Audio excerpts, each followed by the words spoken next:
நண்பர்களே, மாநாட்டு திடலுடைய எல்லை வந்து ஆரம்பமாகுது. பார்க்கிங் ஏரியாவிலேருந்து வந்து உள்ளுக்குள்ள வந்துட்டோம். நாங்கள் இங்கேருந்து ஸ்டார்ட் ஆகுது. அதிகம் தூரத்தில் ஒரு பலூன் ஒன்று இருக்குது, தெரியும் நினைக்கிறேன். அந்த பலூன் கிட்ட தான் மாநாட்டு திடல மேடையெல்லாம் அமைஞ்சிருக்கு. அங்கே போகணும்.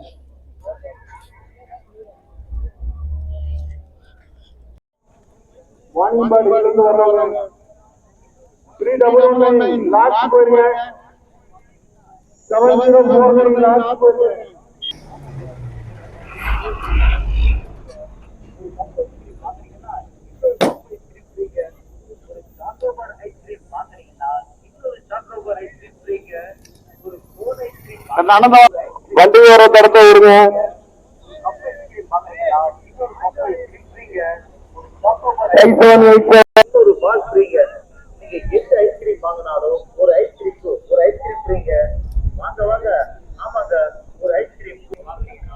ஃப்ரெண்ட்ஸ், மேடை பகுதிக்கு வந்தாச்சு. அந்த பலூன் தெரியுது பாருங்க, பலூன் தெரியுதா? அதுதான் மேடை பகுதி. தளபதியுடைய ஸ்பீச் அங்கே தான். இப்போ அங்கே தான் போக போகிறோம். இந்த நேரம் பார்த்தீங்கன்னா நல்ல வெயில் அடிக்குது.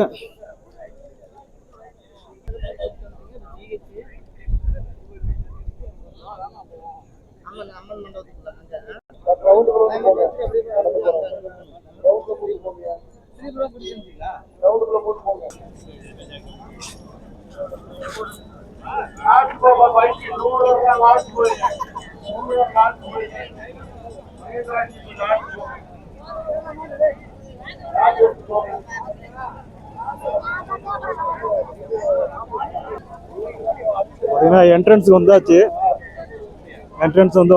இப்போ பார்க்கிங் ஏரியாவில இருந்து என்ட்ரன்ஸுக்கு உள்ள வர்றதுக்கு கிட்டத்தட்ட 1.5 கிலோமீட்டர் வருது.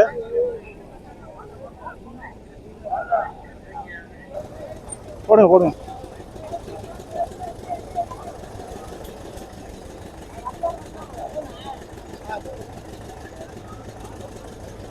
பார்த்தீங்கன்னா இந்த வெயிலுக்கு, அடிக்கிற வெயிலுக்கு எதுவும் குடிக்காம இருக்க முடியாது. தாக அடங்கும்.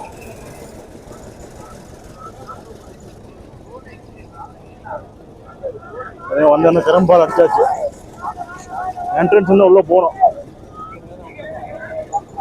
வாங்க உள்ள போய் பார்க்கலாம். பார்க்கிங் ஏரியாவில இருந்து நடந்து வந்தோம் அப்படின்னா எல்லாமே கிடைக்குது. நொங்குல இருந்து, ஐஸ்கிரீம்ல இருந்து, தண்ணி இருந்து, எல்லா ஐட்டமும் உள்ள என்ட்ரன்ஸ் போறதுக்கு முன்னாடியே எல்லாமே இருக்குது. இந்த ட்ரிப் எவ்வளவு பரவாயில்ல, எல்லாமே இருக்குது. உள்ள என்ட்ரன்ஸ் முன்னாடி வந்துட்டோம். பார்த்தீங்கன்னா என்ட்ரன்ஸ் வந்தாச்சு. இதில் வந்துருங்க. அதில் போயிடலாம்.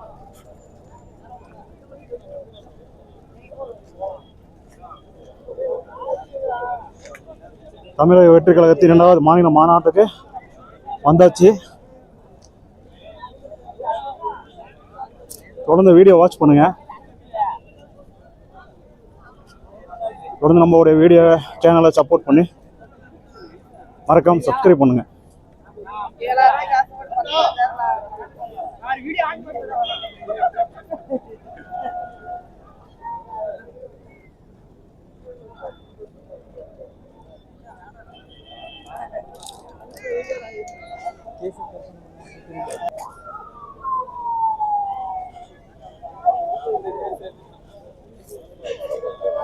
உள்ள போயாச்சுங்க.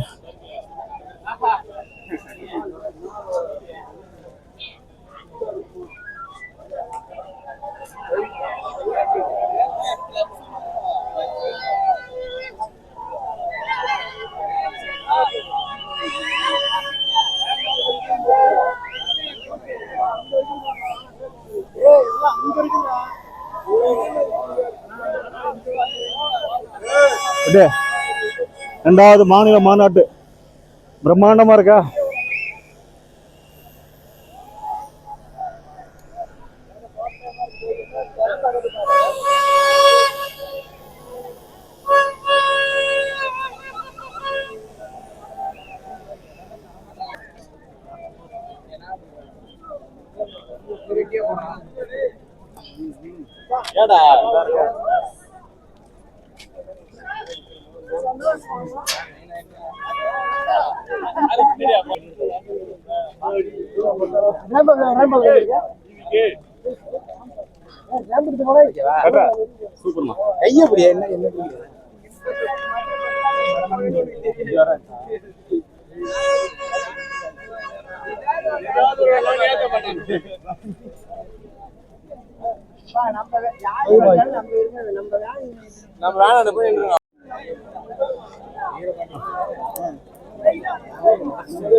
நம்ம ஸ்டேஜுக்கு வந்தாச்சு. ஸ்டேஜ் பக்கத்துல வந்தாச்சு. இதுலதான் தளபதி விஜய் அவர்கள் வந்து நடந்து வருவாங்க. நடந்து எல்லாத்தையும் மக்கள் வந்து சந்திக்க இதுல நடந்து வருவாங்க.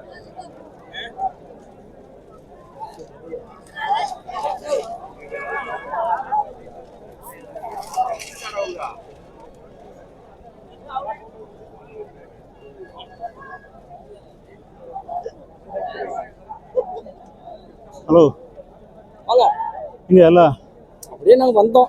வந்துட்டீங்க? வந்துட்டோம். சரி, அப்படி நான் உங்களை போறேன். எப்போ நீங்க? இப்போ வந்தோம். சரி சரி சரி.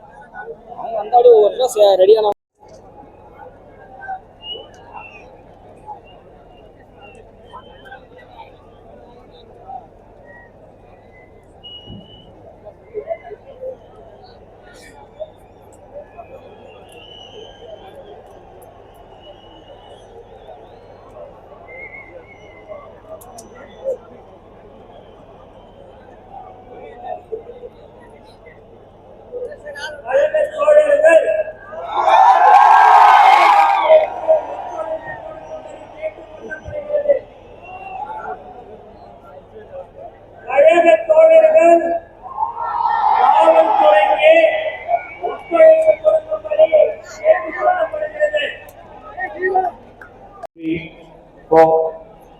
ஸ்டேஜ் மாநாடு நடக்கக்கூடிய இடத்துல வந்துட்டோம். அதான் பார்த்துட்டு இருக்கீங்க. தளபதி விஜய் அவர்கள் வந்து இதுல தான் நடந்து வருவார். கிட்டத்தட்ட 1 கிலோமீட்டர் வரும்னு நினைக்கிறேன்.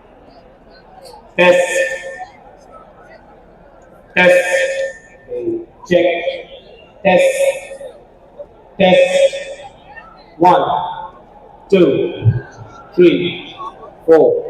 Check. Test.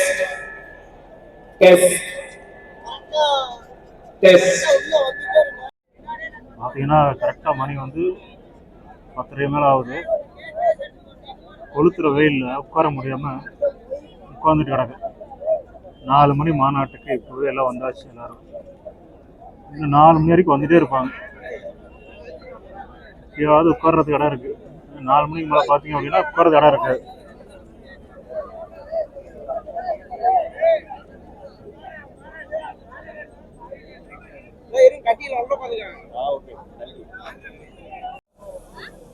அவங்ககிட்ட 1000 ரூபா அவங்ககிட்ட என்கிட்ட எனக்கு பேச சொல்லி நான் அவங்ககிட்ட பேசுறேன். எப்படி என்கிட்ட அவங்க ஃபோன் பண்ணி தரியா?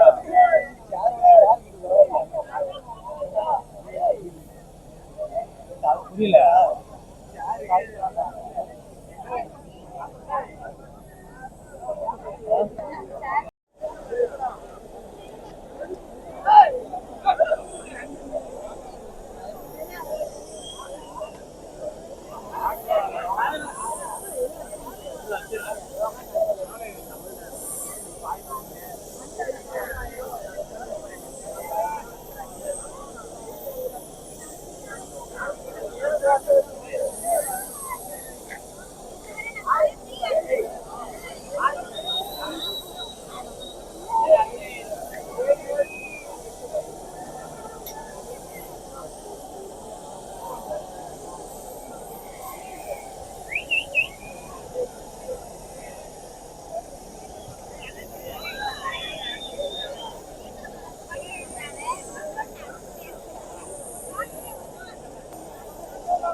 மக்களை இன்னும் சிறிது நேரத்தில் வந்து நம்ம தளபதி விஜய் அவர்கள் வந்து பேச போகிறாரு.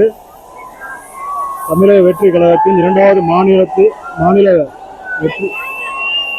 தமிழக வெற்றி கழகத்தின் இரண்டாவது மாநில மாநாடு மிகச்சிறப்பாக நடைபெற இருக்கிறது.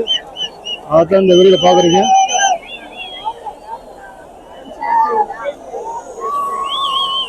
பார்த்தீங்கன்னா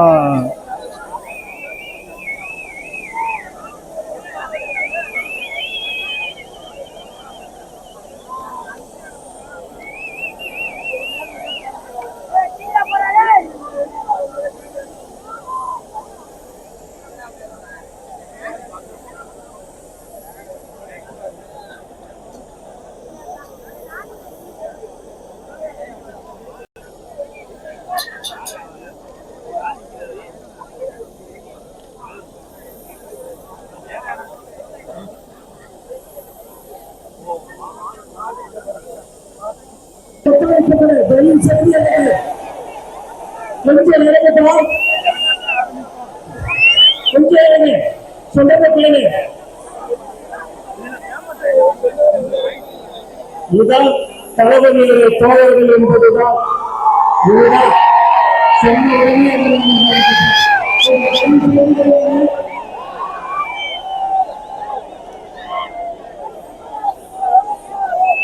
அந்த எல்இடி டிவி மேலேயே பக்கத்தில் நிற்காதீங்க. தயவு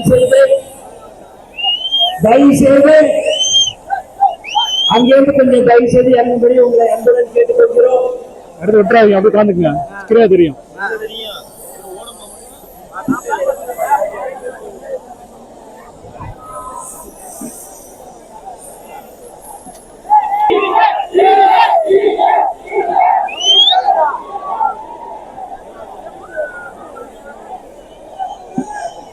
கொஞ்சம் எல்லையிலிருந்து கொஞ்சம் இறங்குப்பா.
அங்க இருந்து வராது தெரியும், மற்றது தெரியாது.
போட்டோ எடுத்துருந்தா நம்மளே காமிச்சு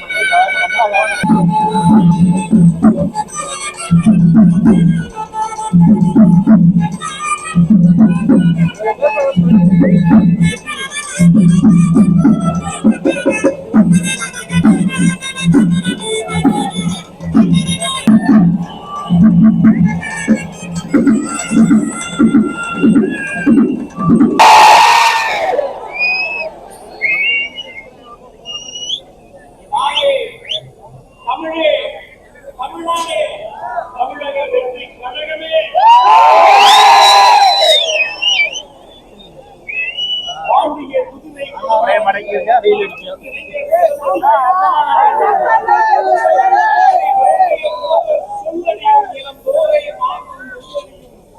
ஓங்கி ஒலிக்கும் மாமதுரை பூமதுரை என்ற கவிப்பேரரசு வரிகளுக்கு கம்பீரம் சேர்த்து மதுரை மண்ணுக்கு வெற்றி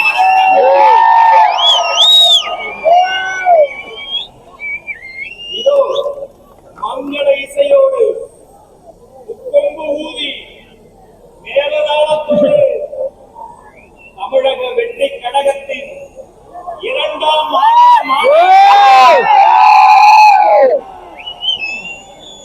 வெற்றி பேரணி தமிழ்நாடு சொல்லி தொடங்குகிறது. இசை மக்களின் செவிகளில் சத்தமிடுகிறது. இங்கு ஒலித்த இந்த ஏழை நாட்டு இசைதான் எங்கள் மக்களின் இதயங்களை முத்தமிடுகிறது. நாட்டுப்புற கலைஞர்களுக்கு அரங்கம் நிறைந்த கடவுளை பரிசை தருவோம். நன்றி, நன்றி, நன்றி.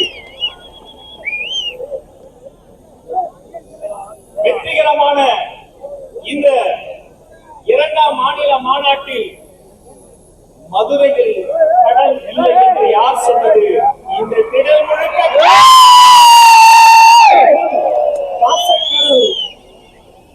இது தளபதியின் வெற்றி கடல். உங்களை வணங்கி மங்கள இசையோடு மாநாடு தொடங்கியது. அடுத்து கடந்து வந்த பாதையில் உங்கள் நெஞ்சங்களில் நீங்காமல் இடம்பெற்றிருக்கிற சில முக்கியமான பாடல்களை நாம் கேட்க வேண்டாம்.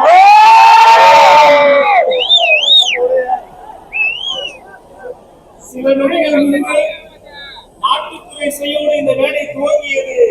இதோ உங்கள் வீட்டுக்குள் உழைத்துக் கொண்டிருக்கும் உங்கள் விஜய் என்னும்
சிங்கம்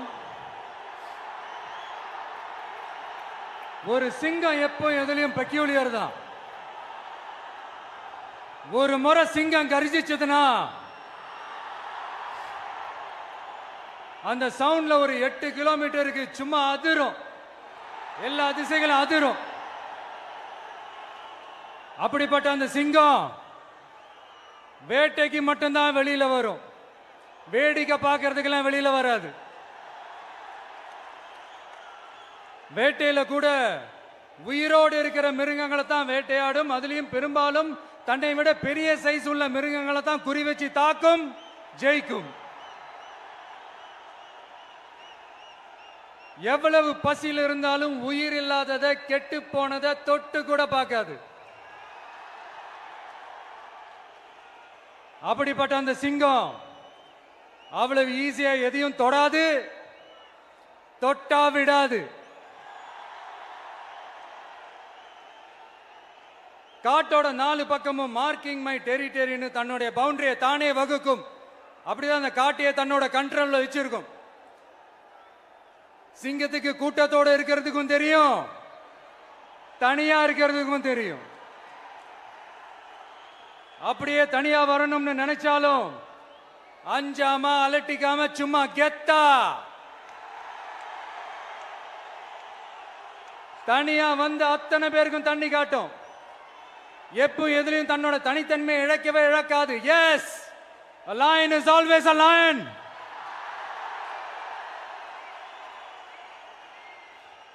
There are so many jackals and other animals in the forest, but there will be only one lion.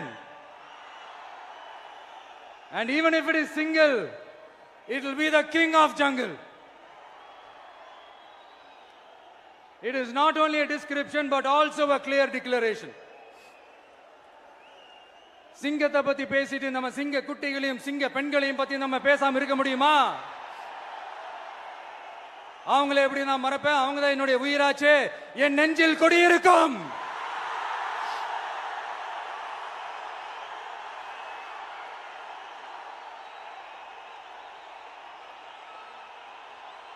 என்னுடைய தோழர்களுக்கும் தோழிகளுக்கும்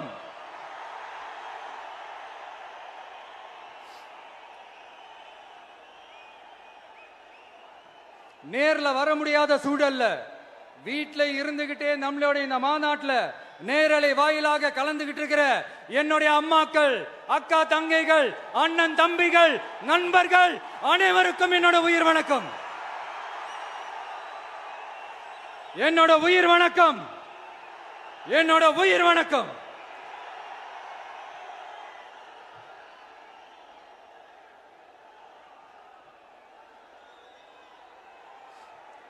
வீரம் விளையும் மாமதுரை மண்ணை வணங்குகிறேன். இந்த மதுரைனாலே உடனே ஞாபகத்துக்கு வரது சீறி பாஞ்சி துள்ளி குதிக்கிற யாருக்கும் அடங்காத காளைகள் விளையாடுற அலங்காநல்லூர் ஜல்லிக்கட்டு தான். நம்ம வைகை ஆறு தான். அழகர் ஆத்துல இறங்குற வைபவம், மதுரை மீனாட்சி அம்மன். இந்த மண்ணோட உண்மையான குணம் உணர்வு பூர்வமான மண் இது.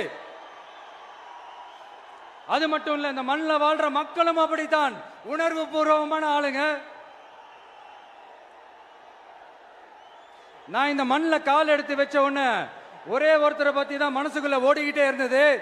அவர் யாருன்னு உங்களுக்கும் தெரிஞ்சிருக்கும். சினிமானாலும் சரி, அரசியல்னாலும் சரி, நமக்கு ரொம்ப ரொம்ப பிடிச்சது புரட்சி தலைவர் எம்ஜிஆர் அவர்கள் தான். அவரோட பழகிறதுக்கு எனக்கு வாய்ப்பு கிடைக்கல.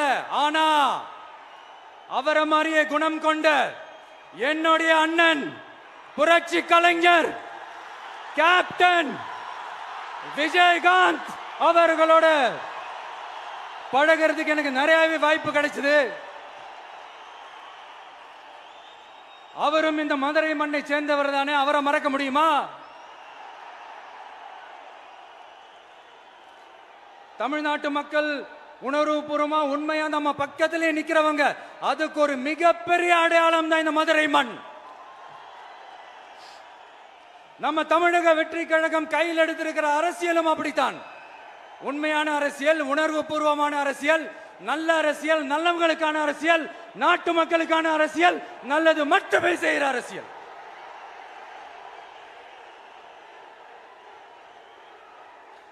இதோ நம்மளுடைய இந்த 2வது மாநில மாநாடு வாகை சூடும் வரலாறு திரும்புகிறது.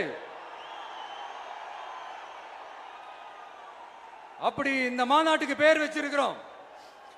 1967லயும் 1977லயும் நம்ம தமிழக அரசியல் ஒரு மிகப்பெரிய ஆட்சி அதிகார மாற்றங்கள் ஒண்ணு நடந்துச்சு இல்லையா? அதே மாதிரிதான் அடுத்த வருஷம் 2026ல அப்படி ஒரு வரலாறு திரும்ப போகுதுன்னு உறுதியா சொல்றதுக்கான மாநாடு தான் நம்மளோட இந்த 2வது மாநில மாநாடு. விக்கிரவாண்டி வீசாலையில் நம்மளுடைய ஃபர்ஸ்ட் மாநாடு நடத்தணும், வெற்றி கொள்கை திருவிழா. அதுக்கப்புறமே நீங்க பார்த்திருப்பீங்க, தமிழக அரசியல் அந்த தட்ப வெப்பத்தையே மாத்தினுச்சு. நமக்கு எதிராக எத்தனை குரல்கள். ஆனா உங்களுக்கு தான் நம்மளை பத்தி நல்லா தெரியுமே, எந்த குரலையும் காதலையே போட்டுக்காம மக்களோட குரலை மட்டுமே கேட்டுக்கிட்டு நமக்கு எதிராக வர அத்தனை கூக்குரல்களையும் சின்னதா ஒரு சிரிப்போடவே கடந்து வந்திருக்கிறோம். அது இல்லாம நம்ம மாநாட்டில் ஒலிக்கிற இந்த குரல் இந்த ஒற்றை தமிழ் மகனோட குரல் மட்டுமல்ல, ஒட்டுமொத்த தமிழ்நாட்டு மக்களுடைய குரல். தமிழ்நாட்டில் இருக்கிற ஒவ்வொரு வீட்டில இருந்தும் ஒலிக்கிற குரல், ஒட்டுமொத்த உலகெங்கும் வாழும் ஒவ்வொரு தமிழ் வீட்டிலிருந்தும் எழும் குரல். இந்த சினிமா என்கிற மாபெரும் கலை ஆயுதத்தின் வாயிலாக சாதி, மதம், இனம், பாலினம், மொழி கடந்து இந்த நாட்டின் மூளை முடுக்கெங்கும் ரசிகர்களாக இருந்து தோழர்களாக நம்மோடு பயணிக்க துவங்கியுள்ள அனைவரோடும் இணைந்த ஒவ்வொரு மனிதருக்காகவும் ஒலிக்கிற உரிமை குரல். மாநில உரிமைக்காக, பெண் உரிமைக்காக, சமூக நீதிக்காக, சமநீதிக்காக, மதச்சார்பின்மைக்காக உண்மையா ஒலிக்கிற குரல். அதனால் இந்த குரலுக்கு எதிரா இன்னும் இன்னும் எத்தனை எத்தனை குரல்கள் வந்தாலும் ஓங்கி ஒலிக்குமே தவிர ஒரு நாளும் ஓயவே ஓயாது. Yes, it is an unstoppable voice, an unstoppable force.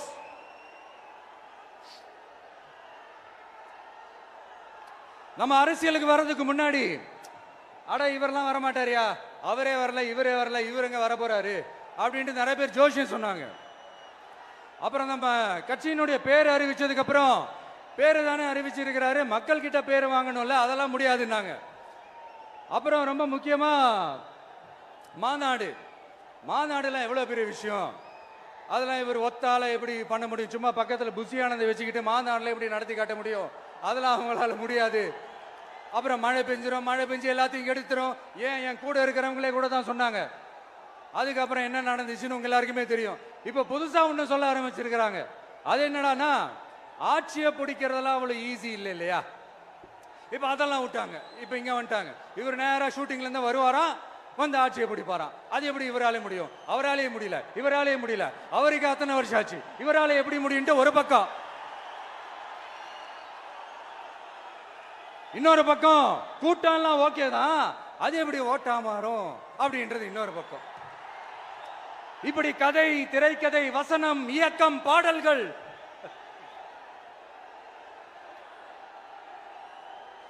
அதனால இந்த அரசியல் ஆய்வாளர்களுக்கு நான் சொல்றதெல்லாம் ஒன்னேதான், நல்லா கேட்டுக்கங்க. இந்த விஜய் ஏதோ இந்த பல லட்சம் பேர் கூடுற கூட்டத்தில் மட்டுமே இருக்கிறாரு அப்படின்னு மட்டும் தப்பு கணக்கு போட்டாதீங்க. ஏன்னா நம்மளுடைய இந்த கூட்டம் வெறும் ஓட்டா மட்டும் இல்லைங்க, வரப்போற தேர்தலில் மக்கள் விரோத ஆட்சியாளர்களுக்கு நாம வைக்க போற வேட்டா, நம்மளை கோட்டைக்கு அனுப்ப போற ரூட்டா இருக்க போதுன்னு சீக்கிரமாவே தெரிஞ்சுப்பீங்க.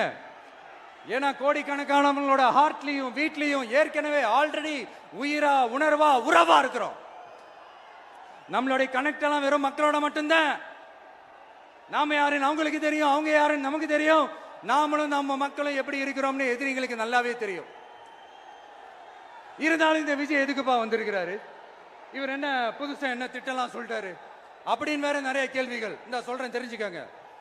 பெண் குழந்தைகள், பெண்கள் மற்றும் வயசானவங்களோட பாதுகாப்புல தான் நம்ம பிரையாரிட்டியே. அடுத்து இளைஞர்கள், உழவர்கள், உழைப்பாளர்கள், நெசவாளர்கள், மீனவர்கள், ஆதரவற்ற முதியோர்கள், மாற்றுத்திறனாளிகள், மூன்றாம் பால் இனத்தவர்கள்னு இன்னும் யாருக்கெல்லாம் கவர்மெண்டோட ஒரு ஸ்பெஷல் அட்டென்ஷன் தேவையோ அவங்க எல்லாருக்குமான ஒரு கவர்மெண்ட் அமைக்கிறது தான் நம்ம இலக்கே. நான் ஏற்கனவே சொன்னது தான் நான் திரும்பவும் சொல்றேன். நம்மளுடைய இந்த தமிழக வெற்றி கழகம் ஏதோ அரசியல் ஆதாயத்துக்காக தொடங்கப்பட்ட கட்சியெல்லாம் கிடையாதுங்க. கொள்கை கோட்பாடுகளோடு தந்தை பெரியார், பெருந்தலைவர் காமராஜர், அண்ணல் அம்பேத்கர், வீரமங்க வேலு நாச்சியார், மக்கள் சேவகர் அஞ்சலை அம்மாள்,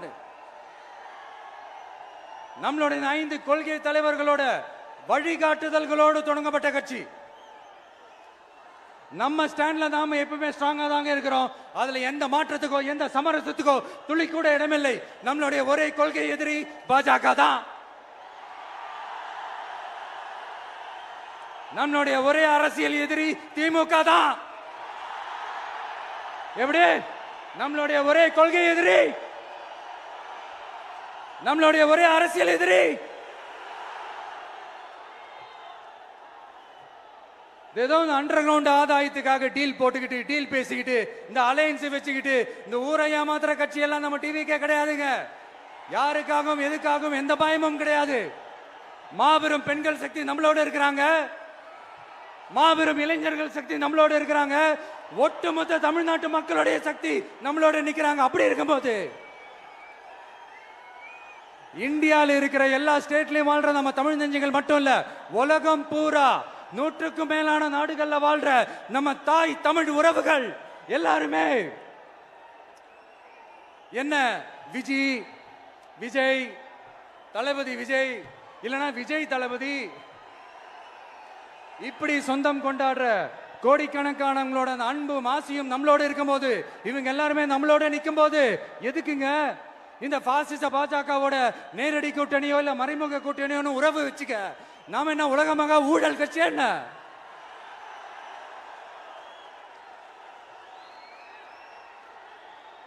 நம்மளை பத்தி சின்னதா ஒரு உண்மை ஒண்ணு சொல்லலாமா? என்னடா இவர் வாயால இப்படி சொல்றாருன்ட்டு யாரும் தவறா நினைச்சுக்க வேணாம். ஏன்னா இது ஒரு விதத்துல ஒரு ஃபேக்டும் கூட. அதனாலதான் நான் சொல்லணும்னு ஆசைப்படுறேன். நம்ம யார் தெரியும்ல? நாம எல்லாருமே சொல்றேன். நாம யார் தெரியும்ல? இந்தியாவின் மாபெரும் மக்கள் சக்தி கொண்ட ஒரு மகத்தான வெகுஜன மக்கள் படை.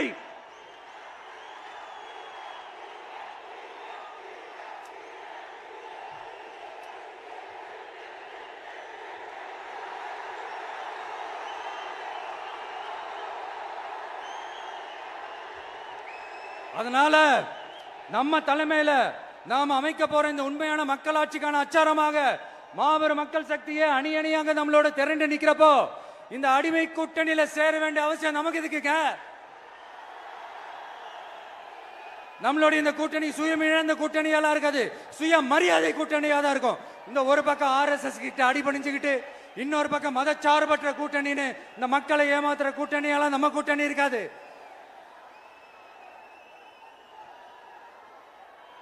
நான் இப்பவும் சொல்றேன், நம்மளை நம்பி வர்றவங்களுக்கு ஆட்சியிலும் அதிகாரத்திலும் உறுதியாக பங்களிப்பு செய்யப்படும். உடனே இந்த கேள்விகள்லாம் வரும். அப்ப யாரு கூட்டணி, யாரு வரா, யாரு போறா, இந்த கேள்விகள்லாம் வரும். இந்த கேள்விகளுக்கெல்லாம் ஒரே ஒரு பதில் தான், சஸ்பென்ஸ்ல சஞ்சாரம் செய்யுங்க. ஆனா ஒண்ணு, 2026ல 2 பேருக்கு நடுவுல தான் போட்டியே. ஒன்னு TVK, இன்னொன்னு DMK. இந்த போட்டி எப்படி இருக்க போதுன்னா, இந்த அலையன்ஸை வச்சு எப்படியாவது நம்ம தப்பிச்சிடலாம். என்ன இந்த பழைய இந்த மேத்தமேட்டிக்ஸ், அரித்மேட்டிக்ஸ் இதெல்லாம் வச்சு எப்படியாவது நம்ம தப்பிச்சிடலாம் அப்படின்னு நினைக்கிறவங்களோட அந்த கனவு ஒரு நாளும் மைப்படாது.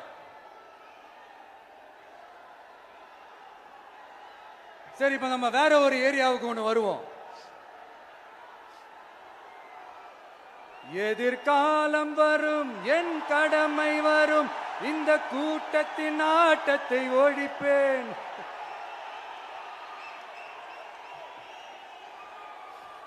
மக்கள் அரசியல் என்ற அந்த சவுக்க கையில் எடுக்கலாமா? யாருக்கு எதிரான தானே கேக்குறீங்க? வேற யாரு? மறைமுக உறவுக்காரர்களான பாசிச பாஜகவும் பாய்சன் திமுகவும் தான். மாண்புமிகு பிரதமர் நரேந்திர மோடிஜி அவர்களே, 3வது முறையா ஒன்றியத்தோட ஆட்சி அதிகாரத்தை நீங்க தானே கையில் வச்சிருக்கிறீங்க. இல்ல நாங்க தெரியாம தான் கேட்கிறோம். நீங்க ஆட்சிக்கு வந்தது ஒட்டுமொத்த மக்களுக்கும் நல்லது செய்யவா, இல்ல நம்மளுடைய இந்த இஸ்லாமிய நண்பர்களுக்கும் இஸ்லாமிய தோழர்களுக்கும் எதிராக சதி செய்யவா? மக்களுக்கு உங்ககிட்ட கேட்கறதுக்குன்னு ஏராளமான கேள்விகள் இருக்குது. அதனால அவங்க சார்பா அவங்கள ஒருத்தனா அவங்களோட ஒரு உண்மையான ஒரு பிரதிநிதியா உங்ககிட்ட சில கேள்விகள் கேட்கணும். மிஸ்டர் பிரைம் மினிஸ்டர் அவர்களே,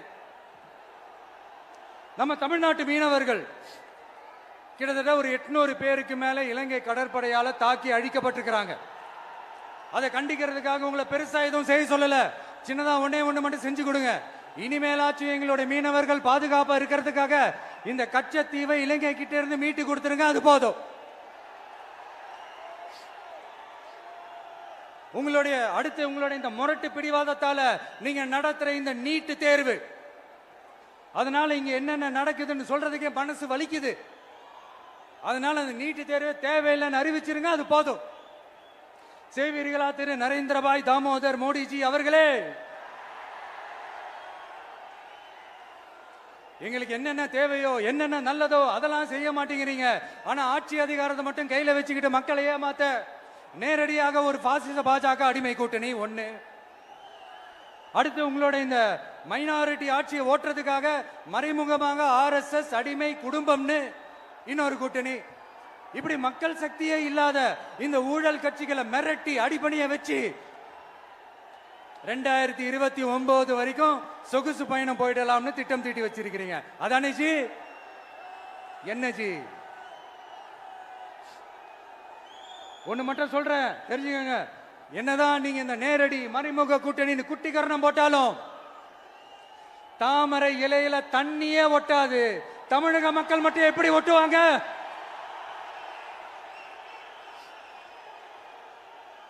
இங்க ஒரு MP சீட்டு கூட தரலன்றதுக்காக தமிழ்நாட்டுக்கும் தமிழ்நாட்டு மக்களுக்கும் எதுவுமே செய்யாம ஓரவஞ்சனை செய்யுது இந்த ஒன்றிய பாஜக அரசு.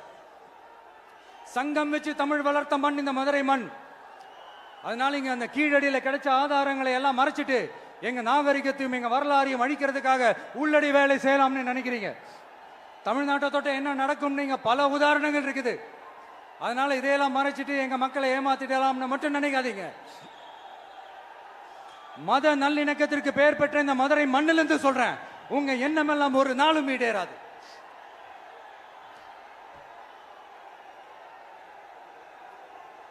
எம்ஜிஆர்னா யார் தெரியும்ல? அவர் மாஸ்னா என்னன்னு தெரியும்ல? அவர் உயிரோடு இருக்கிற வரைக்கும் அந்த CM சீட்டை பத்தி ஒருத்தராலையும் நினைச்சு கூட பார்க்க முடியல, கனவு கூட காண முடியல.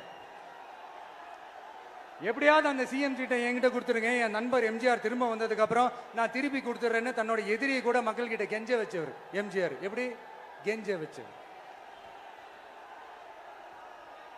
அதனால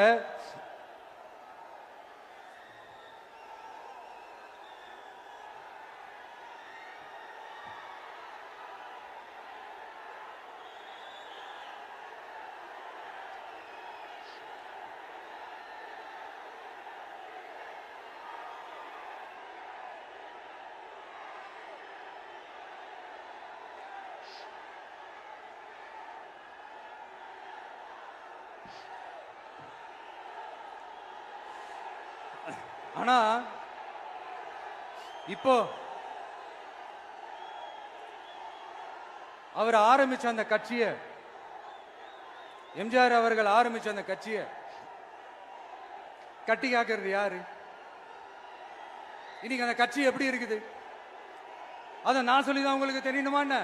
அப்பாவி தொண்டர்கள் அதை வெளியில சொல்ல முடியாம வேதனையில தவிக்கிறாங்க. 2026 சட்டமன்ற தேர்தலில் யாருக்கு ஓட்டு போடணும், எப்படிப்பட்ட ஆட்சி இங்க அமையணும்னு அந்த அப்பழுக்கற்ற அந்த தொண்டர்களுக்கும் ரொம்ப நல்லாவே தெரியும். அதனால என்ன வேஷம் போட்டுக்கிட்டு பாஜக இங்க தமிழ்நாட்டுக்குள்ள வந்தாலும் அவங்க வித்தை எல்லாம் இங்க வேலைக்கே ஆகாது. இப்படி பொருந்தா கூட்டணியா இந்த பாஜக கூட்டணி இருக்கிறதுனால இப்ப ஆட்சியில இருக்கிற இந்த வெற்றி விளம்பர மாடல் திமுக என்ன செய்துன்னு தெரியும்ல? பாஜகவோட உள்ளுக்குள்ள ஒரு உறவை ஒண்ணு வச்சுக்கிட்டு வெளியில எதிர்க்கிற மாதிரி ஒரு டிராமா ஒண்ணு பண்ணிக்கிட்டு எதிர்கட்சியா இருந்தா போங்க மோடின்னு பலூன் விடுறது, ஆளுங்கட்சியா இருந்தா வாங்க முடியும்னு கொடை பிடிச்சுக்கிட்டு கும்பிடு போடுறது. இது மட்டுமா? ஒரு ரைடுன்னு ஒன்று வந்துட்டா போதும், இது வரைக்கும் போகவே போகாத ஒரு மீட்டிங், அதை காரணம் காட்டி டெல்லிக்கு போறது, அங்க ஒரு சீக்கிரட் மீட்டிங் நடத்துறது. நல்லா நோட் பண்ணணும் மக்களே, அந்த மீட்டிங் அப்புறம் இந்த இஷ்யூ அப்படியே காணாம போயிருக்குமே. அதேதான். Stalin uncle, what uncle is very wrong uncle.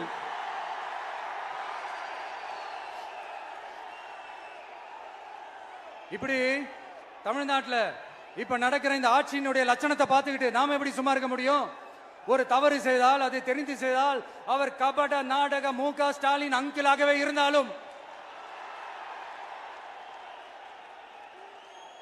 Uncle உங்களுக்கு மனசாட்சின்னு ஒன்று இருந்துச்சுன்னா நாங்க கேட்கிற கேள்விகளுக்கு மட்டும் கொஞ்சம் பதில் சொல்லுங்க அங்கிள். நீங்க நடத்துற இந்த ஆட்சியில நேர்மை இருக்கா? நியாயம் இருக்கா? ஊழல் இல்லாம இருக்கா? சட்டம் ஒழுங்கு சரியா இருக்கா?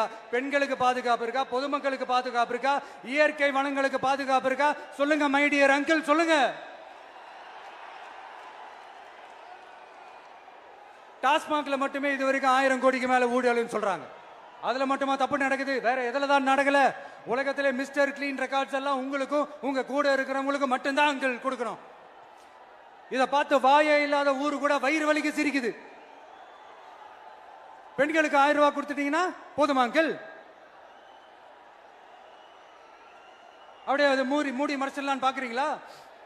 படிக்கிற இடத்துல, வேலைக்கு போற இடத்துல, வெளியில போற இடத்துலன்னு அவங்களுக்கு பாதுகாப்பே இல்லைன்னு ஒட்டுமொத்த பெண்களும் கதறாங்க. அந்த கதறல் சத்தம் ஏதாவது உங்க காதுல கேக்குதா அங்கிள்? இதுல வேற உங்க அப்பான்னு கூப்பிடுறாங்கன்னு வேற சொல்றீங்க. What is this uncle? Is very very wrong uncle, is very very wrong. பெண்களுக்கு மட்டுமா பொய் வாக்குறுதி கொடுத்து ஏமாத்துறீங்க? அரசு ஊழியர்கள், ஆசிரியர்களை ஏமாத்துறீங்க, விவசாயிகளை ஏமாத்துறீங்க, பரந்தூர்ல பாதிப்பே வராதுன்னு சொல்லி ஏமாத்துறீங்க, மீனவர்களை ஏமாத்துறீங்க, போதைப் பொருள் கலாச்சாரத்தை ஒழிக்காம ஏமாத்துறீங்க. ஐயோ ஐயோ ஐயோ, very very first uncle, very very first. எப்படி கேட்டாலும் இவங்க கிட்ட இருந்து எந்த பதிலும் வரப்போறதில்லை. ஏன்னா இருந்தா தானே. இப்ப ஆட்சியில இருக்கிற நம்மளுடைய அங்கிள் பதில் சொல்றது இருக்கட்டும். மக்களை நீங்க சொல்லுங்க, நீங்க உண்மையை சொல்லுங்க. செய்வோம் செய்வோம் செய்வோம் செய்வோம்னு சொன்னாங்களே, சொன்னதெல்லாம் செஞ்சாங்களா? உங்களை தான் கேக்குறேன், சொன்னதெல்லாம் செஞ்சாங்களா? சத்தமா சத்தமா மை டியர் அங்கிள், கேக்குதா? மக்களோட சத்தம் கேக்குதா? இது வெறும் சாதாரணமான முழக்கம் தான். கூடிய சீக்கிரம் மக்களை போய் சந்திக்க போறேன், அவங்களோட மனசு விட்டு பேச போறேன். அதுக்கப்புறம் இந்த சாதாரணமான முழக்கம் இடி முழக்கமா மாறும். அத்தோட நிக்காது.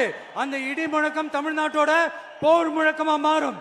அந்த போர் முழக்கம் உங்களை ஒரு நிமிஷம் கூட தூங்க விடாது. நடக்குதா இல்லையான்னு பாருங்க. என்னடா இவன் இவ்வளவு ஸ்ட்ராங்கா சொல்றானேன்னு பாக்குறீங்களா? எல்லாரும் கட்சி ஆரம்பிச்சதுக்கு அப்புறம் தான் ஒவ்வொரு வீட்டுக்குள்ளேயும் போறதுக்கு ட்ரை பண்ணுவாங்க. ஆனா நாங்க அப்படி இல்லை. ஒவ்வொரு வீட்டுக்குள்ளேயும் போனதுக்கு அப்புறம் தான் கட்சியாவே ஆரம்பிச்சிருக்கிறோம்.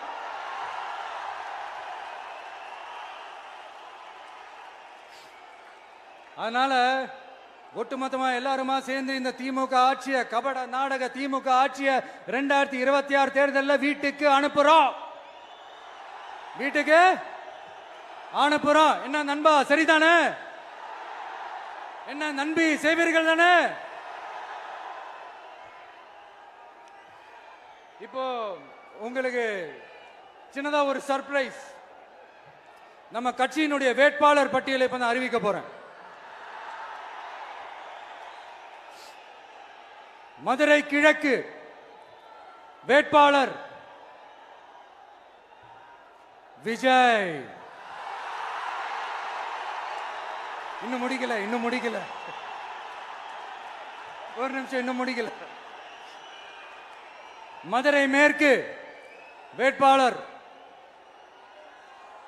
விஜய். மதுரை மத்தி வேட்பாளர் விஜய். மதுரை தெற்கு வேட்பாளர் விஜய். மதுரை வடக்கு வேட்பாளர் விஜய். மேலூர் விஜய். சோழவந்தான் விஜய். திருப்பரங்குன்றம் விஜய். திருமங்கலம் விஜய். உசிலம்பட்டி விஜய்.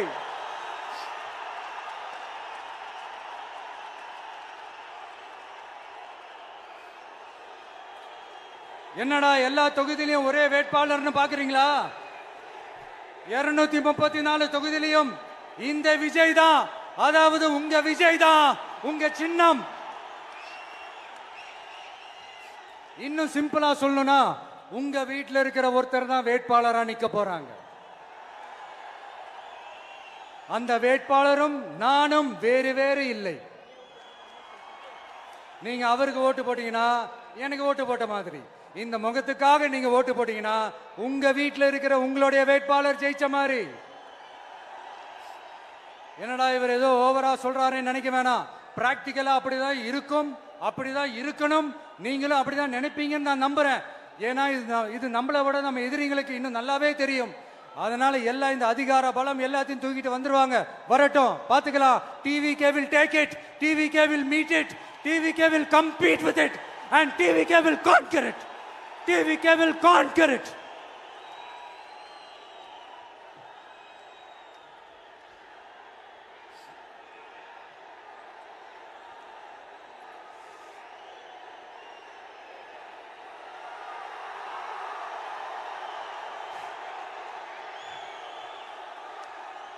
இந்த நேரத்தில் நம்ம மனசுல இருக்கிறத மக்கள் கிட்ட சொல்லி ஆகணும். தூத்துக்குடி ஸ்னோலினோட அம்மா என்ன அவங்களோட தம்பி, இன்னும் அவங்க பொண்ணுக்கு நான் தாய் மாமன்னு சொன்னாங்க. அந்த அக்காவோட குழந்தைக்கு மட்டும் இல்லைங்க, என்ன அண்ணனா தம்பியா நினைக்கிற தமிழ்நாட்டில் இருக்கிற என்னோட எல்லா சகோதரிகளின் குழந்தைகளுக்கும் நான் இன்னைக்கு மட்டும் இல்ல, என்னைக்குமே ஒரு தாய் மாமனா தான் இருப்பேன். நீங்க எல்லாரும் என்னுடைய ரத்த உறவு, கூட பிறந்த பொறுப்பு. என் வீட்டு ரேஷன் கார்டுல வேணா உங்க பேர் இல்லாம இருக்கலாம், உங்க வீட்டு ரேஷன் கார்டுல வேணா என் பேர் இல்லாம இருக்கலாம். ஆனா நாம் எல்லாரும் ஒண்ணுதான், உறவுதான். நமக்கு இடையே எந்த அரசியலும் உள்ள நுழையவே முடியாது. என்கிட்ட இருந்து உங்களையும் உங்ககிட்ட இருந்து என்னையும் எந்த சக்தியாலும் பிரிக்கவே முடியாது. அப்புறம் நான் ஒன்னும் இந்த மார்க்கெட் போனதுக்கு அப்புறம், ரிட்டையர் ஆனதுக்கு அப்புறம் அடைக்கலம் தேடி அரசியலுக்கு வரல. படைக்கலனோட வந்திருக்கிறோம். பவர்ஃபுல் ஃபோர்ஸோட, மாபெரும் படை வரிசையோட, எல்லாத்துக்கும் தயாராகி தான் வந்திருக்கிறோம். இவ்வளவு தயாரா நாம அரசியலுக்கு வர்றதுக்கு ரொம்ப ரொம்ப முக்கிய காரணம் ஒண்ணு இருக்கு. அது என்ன தெரியுமா? நன்றி கடன், நன்றி கடன், நன்றி கடன். கிட்டத்தட்ட ஒரு 30 வருஷமா, 30 வருஷத்துக்கு மேல நீங்க தான், நம்ம மக்கள் தான் என் கூட நிக்கிறீங்க, எனக்காக நிக்கிறீங்க, என்னை தாங்கி பிடிக்கிறீங்க, மனசுல ஏந்தி பிடிக்கிறீங்க, தாய் அன்போட மடியில ஏந்திக்கிறீங்க. உண்மையை சொல்லணும்னா வேற யாரை விடவும் எனக்கு இந்த அன்பையும் ஆதரவையும் கொடுத்திருக்கிறீங்க. என் மேல உயிரையே வச்சிருக்கிறீங்க. என்ன உங்க வீட்டுல ஒருத்தனாவே ஆக்கிட்டீங்க. நீங்க எனக்கு கடவுள் கொடுத்த வரம்.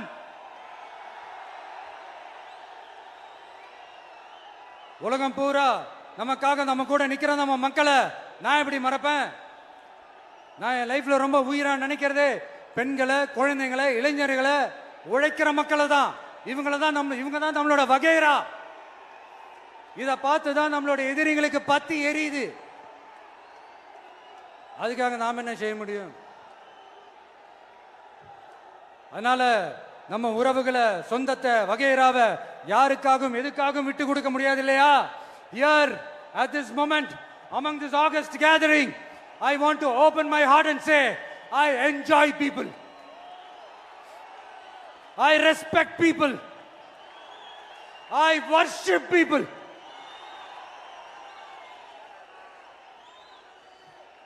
சரிப்பா, இவ்வளவு செஞ்ச நம்ம மக்களுக்கு நன்றி கடனா உன்னால முழுமையா செலுத்த முடியுமான்னு கேட்டா சத்தியமா சொல்றேன், என்னால முடியாதுதான்.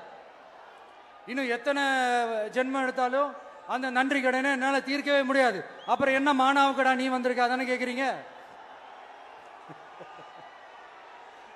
மைண்ட் வாய்ஸ் கேட்ட மாதிரி இருந்து. வாழ்நாள் முழுக்க நம்ம மக்களுக்காக ஆதரவா துணையா நிக்கிறத தவிர, அவங்களுக்காக உழைக்கிறத தவிர எனக்கு வேற எந்த எண்ணமும் இல்லை. எனக்கு இப்ப வேற வேலையும் இல்லை. இனிமே எனக்கு இதுதான் என் வேலையே, என் கடன் இனி என் மக்களுக்கு பணி செய்து கிடப்பதே. இப்படியா ஹார்ட் டு ஹார்ட் யதார்த்தமா பேசிய பழகிட்டோம். இதுக்கு மேலேயும் எனக்கும் மக்களுக்கும் இடையே இருக்கிற அந்த உறவை பத்தி நான் பேச ஆரம்பிச்சேன்னா ஒரு மாதிரி எமோஷனல் ஆயிடுவேன். அப்புறம் அதை கண்ட்ரோல் பண்றது ரொம்ப கஷ்டம். அதனால என்ன மனசார நேசிக்கிற நம்ம மக்களுக்கு ஒன்னே ஒன்று சொல்றேன். இந்த விஜய் உங்க விஜய், உங்களுக்கான விஜய், உங்களுக்காக மட்டுமே இருக்கிற விஜய். உங்க கூட நிக்க, உங்களுக்காக நிக்க, உண்மையா நிக்க, உணர்வோட நிக்க, உறுதியா நிக்க, உங்க கூட பேச, உங்களுக்காக பேச, உண்மையா பேச, உணர்வோட பேச, உறுதியா பேச, உங்களுக்காக சேவை செய்ய உங்க விஜய் நான் வர.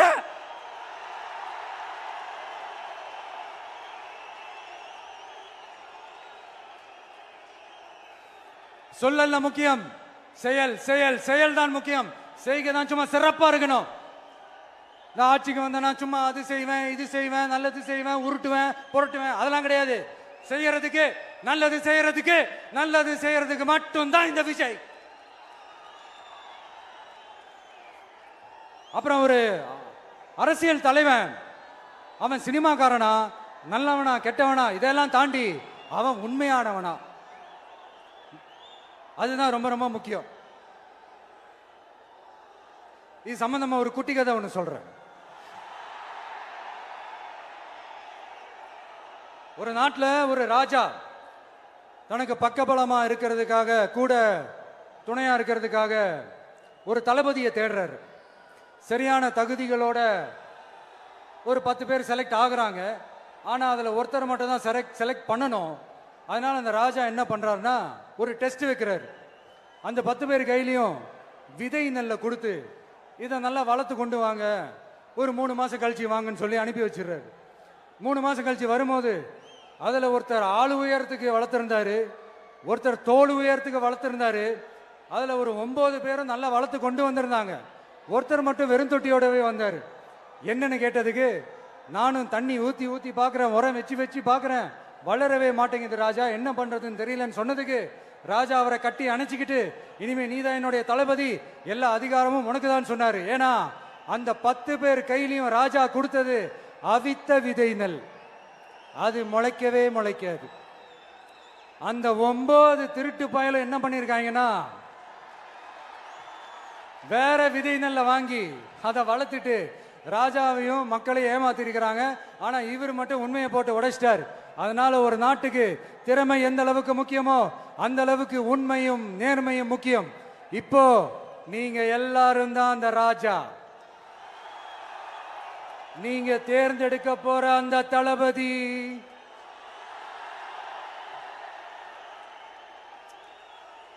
சும்மா சினிமாக்காரன் சினிமாக்காரன் சினிமாக்காரன். அம்பேத்கர் அவர்களை தோக்கடிச்சது சினிமாக்காரன் இல்ல, அரசியல்வாதி. காமராஜர் அவர்களை தோக்கடிச்சது, இங்க விருதுநகர் பகுதியில் தோக்கடிச்சது சினிமாக்காரன் இல்ல, இன்னொரு அரசியல்வாதி. இன்னைக்கும் நம்ம கூட வாழ்ந்துட்டு இருக்கிற நல்ல கண்ணு ஐயாவை தோக்கடிச்சது சினிமாக்காரன் இல்ல, அரசியல்வாதி. இப்படிப்பட்ட நல்ல நல்ல தலைவர்களை எதிர்த்து நின்று தோக்கடிக்கணும்னு அந்த எண்ணத்தை உருவாக்குனது சினிமாக்காரன் இல்ல, அரசியல்வாதி. அதனால எல்லா அரசியல்வாதியும் அறிவாளியும் கிடையாது, எல்லா சினிமாக்காரனும் முட்டாளும் கிடையாது.